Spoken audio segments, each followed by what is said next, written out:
तुम्हाला कावीळ आजार माहिती आहे सगळ्यांना? तुम्हाला माहिती आहे काविळीला ॲलोपॅथीमध्ये ट्रीटमेंटच नाही आहे, माहिती आहे तुम्हाला? कोणाला कावीळ झाली आहे का इकडे? सगळ्यांना एकदा तरी झाली असेल ना?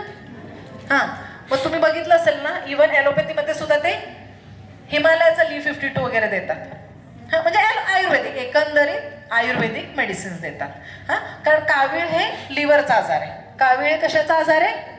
लिव्हरचा आजार आहे. कारण लिव्हरमध्ये बिलिरुबिन नावाचं एक एन्झाईम रिलीज होतं, जे एन्झाईम ॲक्च्युअली ज्याच्या म्हणजे ते प्रॉपरली रिलीज तर होतं, पण ते व्यवस्थित युटिलाइज होत नाही. त्यामुळे मग बिलिरुबिनचा रंग असतो पिवळा. म्हणून कावीळमध्ये आपण बघतो ना, पिवळं पडतं शरीर, डोळे, नख, त्वचा पिवळी पडते. कारण बिलिरुबिन आतमध्ये ॲक्युम्युलेट होतं, ते शरीराबाहेर पडत नाही किंवा अन्नपचन होण्यासाठी त्याचं प्रॉपर युटिलायझेशन होत नाही. ॲक्च्युअली बिलिरुबिनचं काम आहे अन्नपचन करणं, पण ते प्रॉपरली युटिलाइज होत नाही. त्यामुळेच आपल्याला कावीळ झालेली असते. त्यामुळे बघा, काविळीच्या लोकांना जेवण जात नाही, उलट्या होतात, अजिबात म्हणजे जेवण समोर आलं तरी उलटीसारखं वाटतं, मळमळतं, ताप येतो. आणि मग त्या ताप आलं की मग आपण युजली काय देतो घरी? काय देतो? हां, आणि तुम्ही कधी वाचलंय का त्याच्या पाठीमागे काय लिहिलेलं असतंय? वाचलंय? खूप बारीक अक्षरामध्ये कॉशियस म्हणून लिहिलेलं असतंय. Excessive consumption of paracetamol leads to liver disease. त्याच्या पाठीमागेच लिहिलेलं असतं. आपले प्रोडक्ट यूज करता तुम्ही? आपल्या कुठल्याही प्रोडक्टच्या मागे किंवा डब्यावर असं लिहिलंय का? लिहिलंय का? कारण सगळे सेफ आहेत. सेफ आहे म्हणून नाही लिहिलेला. ठीक आहे, तर मग काविळीमध्ये आपण देऊ शकतो का ती गोळी? ताप आली तर नाही. हां, मग काय करायचं? तुम्ही लिव्ह लिक्विड आणि गिलॉय देऊ शकता.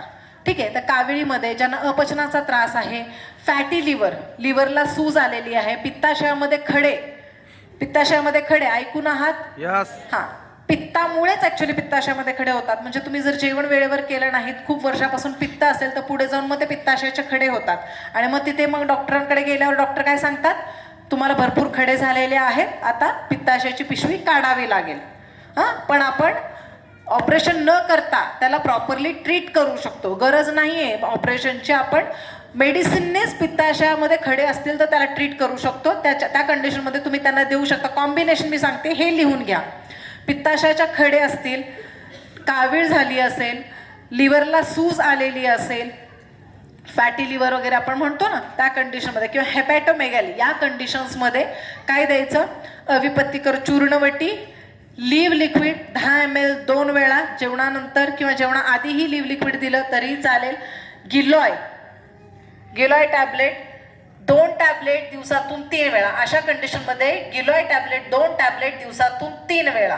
आणि कावीळ झाली असेल किंवा लिव्हरची कुठलीही व्याधी असेल तर ॲलोत्रिफाळा द्यायचं कंपल्सरी. कारण ॲक्युमुलेट झालेलं म्हणजे आतमध्ये अडकलेला जो बिलिरुबिन आहे त्याला आपल्याला बाहेर काढायचं आहे शरीराच्या. त्यामुळे ॲलोत्रिफाळा द्यायचं, जेणेकरून ते शरीराच्या बाहेर पडेल.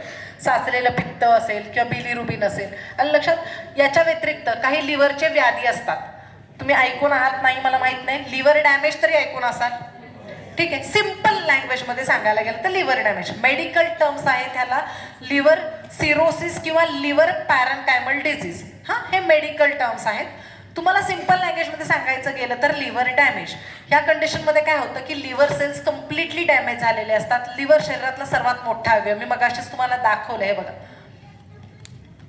हां, तुम्हाला मी हे लिव्हर आहे, दिसलं? हां, हे हिरवं जे दिसतंय हे पित्ताशय, दिसले? हां, लिव्हर तुम्हाला इथे दिसतंय का? सर्वात मोठा अवयव, शरीरातला सर्वात मोठा अवयव कुठला आहे? हे बघा, कुठून कुठपर्यंत आहे, सर्वात मोठा अवयव आहे की नाही? मग अवयव मोठा म्हणजे त्याचं कार्य पण मोठं आहे की नाही? हां, मग लिव्हर हेल्दी राहणं किती गरजेचं हे लक्षात येत आहे तुम्हाला? हां, लिव्हर हेल्दी राहणं गरजेचं आहे.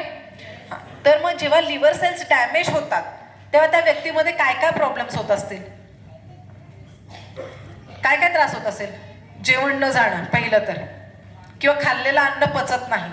हां, बऱ्याच लोकांना काय होतं, पोटामध्ये पाणी भरतं. पोटामध्ये पाणी भरलं की श्वास कोंडायला लागतं, श्वास घ्यायला जमत नाही. म्हणून त्यांना मग काय करायला लागतं? प्रत्येक 15 दिवसाला 3 आठवड्याला ते काय करतात? डॉक्टरकडे पळतात, पोटामधलं पाणी काढायला लागतं त्यांना. बघितलेत असे केसेस?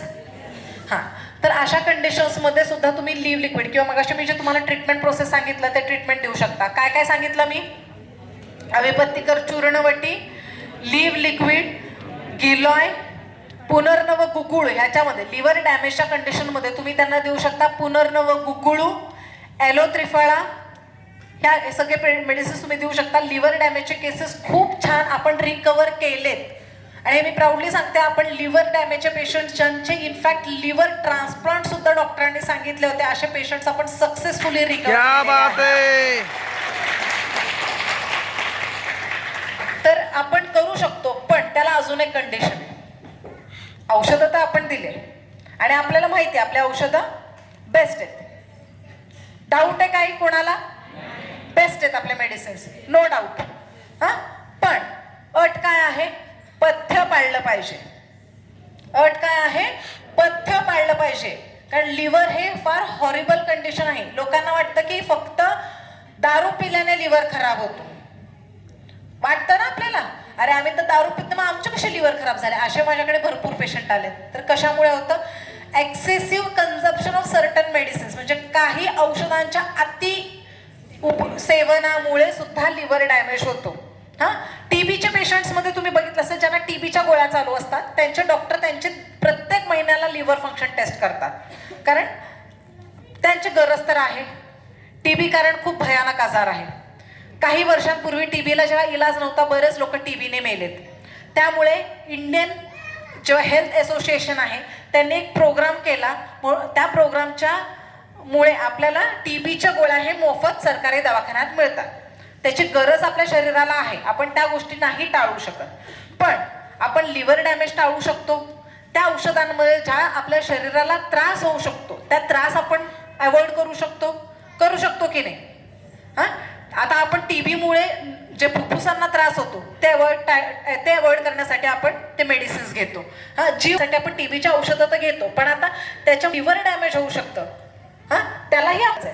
ते आपण ज्या लोकांना टीबीचे ऑलरेडी चालू आहेत त्यांना तुम्ही त्याच्या सोबतच लिव्हरचेही हे सगळे आता मी जे तुम्हाला सांगितले ते कॉम्बिनेशन्स त्यांना द्यायचे, जेणेकरून त्यांना लिव्हर डॅमेज होणार नाही. ठीक आहे, किंवा त्यामुळे जर ऑलरेडी लिव्हर डॅमेज झाला असेल तरी तुम्ही त्यांना ते देऊ शकता. प्लस काही अजूनही असे मेडिसिन्स आहेत ज्यांना रुमॅटॉइड आर्थरायटिसचे मेडिसिन्स चालू असतात. काही लोकांना ANA, HLA नावाच्या अँटीबॉडीज पॉझिटिव्ह असतात, त्याच्यामुळे सुद्धा त्यांना सांधे दुखतात आणि त्याच्यामुळे त्यांना काही ठराविक मेडिसिन्स खूप वर्षानुवर्ष चालू असतात, त्यामुळे सुद्धा त्यांचे लिव्हर डॅमेज होतात. तर त्या कंडिशनमध्ये सुद्धा तुम्ही हे मेडिसिन्सचं कॉम्बिनेशन जे मगाशी मी सांगितलं ते तुम्ही त्यांना देऊ शकता. आणि लिव्हर डॅमेजमध्ये मी सहज सांगितलं एक अट आहे, ते म्हणजे पथ्य. पथ्य काय पाळलं पाहिजे? घरातलं जेवायचं, नो डाऊट. बाहेरचं काही खायचं नाही. बेकरीचे पदार्थ, मैद्याचे पदार्थ, कोल्ड ड्रिंक ह्याचं सेवन अजिबात करायचं नाही. त्या व्यतिरिक्त चपातीचं सेवन म्हणजे गव्हाचंही सेवन करायचं नाही, कारण गहू पचायला जड असतं, बाजरी पचायला जड असते, त्यामुळे ह्याचं सेवन करायचं नाही. जे आहार पचायला हलके असतात जसे ज्वारी, नाचणी, तांदूळ ह्याचं सेवन जास्त करायचा. मुगाच्या डाळीचं सेवन करायचं, जेणेकरून अन्न पचन ते पचायला हलके असतात आणि हलके अन्नच पचवू शकतं. लिव्हरची कॅपॅसिटीच नाही ना पचवायची, त्यामुळे आपल्याला हलकं हलकं अन्न द्यायचं, थोडं थोडं वारंवार द्यायचं. एका वेळेला भरपूर अन्न नाही, आहार द्यायचं नाहीये त्या व्यक्तीला. एका वेळेला थोडं थोडंच आहार, म्हणजे तुम्ही 2-2, 3-3 तासाला त्याला द्या, पण ते थोडं थोडं आहार दिलं पाहिजे. आणि अजून एक महत्त्वाचं गोष्ट, कारण पोटात पाणी भरते, वारंवार काढायला जावं लागतं डॉक्टरकडे. आपल्याला ही गोष्ट टाळायची असेल तर त्या व्यक्तीला सांगायचं 1 ग्लास दूध, त्याच्यामध्ये सुंठ पावडर टाकून उकळून घ्यायचं आणि ते दिवसातून 2 ते 3 वेळा प्यायचं, जेणेकरून काय होतं, लघवी वाटे जे पोटात साचलेलं पाणी आहे ते बाहेर पडेल आणि नवीन पाणी तयार होणार नाही. आलं लक्षात?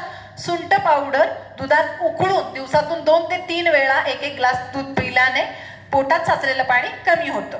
ठीक आहे, हे जर प्रॉपरली फॉलो केलं तर कुठल्याही प्रकारचा लिव्हर डॅमेज असेल ते रिकवर होईल. आणि व्यसनाधी लोकांना जर लिव्हर डॅमेज झाला असेल तर त्याने आधी व्यसन बंद करायला पाहिजे, तरच आपण त्याला रिकवर करू शकतो, नाहीतर नाही करू शकत.